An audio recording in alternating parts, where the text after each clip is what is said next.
aking pa.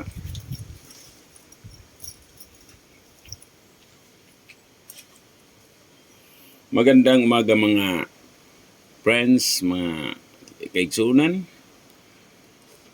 Gihimo kog gulay nga talagsaon kaayo kining gitawag og parya diri sa Bicol. Nya sa atuas Bisaya ni muni gitawag og kanang usayngan ana palidya nga ihas. Nya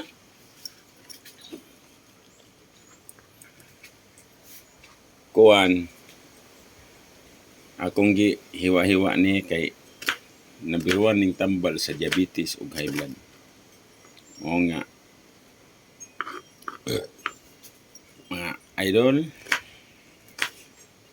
mukaon gyud mo ini kay kini nambiruan ning daghang benepisyo sa atong panglawas. Ako bitaw dugay na ko sigkaw nini na ako'y tanom. Katuyo kog tanom ini ng palidya nga gitawag og parya diri sa Bicol. Mao ni kuan na palidya kanang gitawag og ihas nga palidya. Nanis kasagbutan. Pero grabe ang antioxidant ni base sa akong research pod. Pero maayo kay epektibo pod ni. Sa mga nakakita ning akong gihimo, pwede mo musundog ini. Daghan is kasagbutan sa tuwa ba. Maayo kayo ni. Kung mukaon ka ini, ang imong tug maayo. Nasa mga benepisyong maayo sa tong lawas ug makapababa punig sugar, mga pilang percent ug pati ang high blood.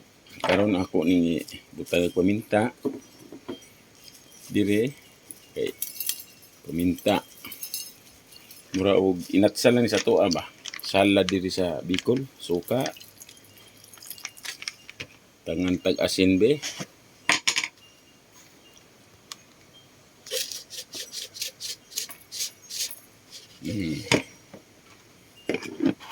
Ya, butangan po natong magic sarap.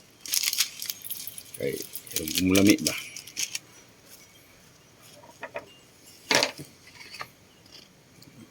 Ato na ning ibutang.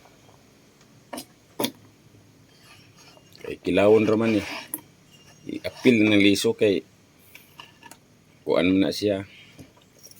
Humok pa. Ang uban pud ini diri sa Bicol, ilang gisahon, iyang hiwa-hiwaon, butangan sa dinas lami po.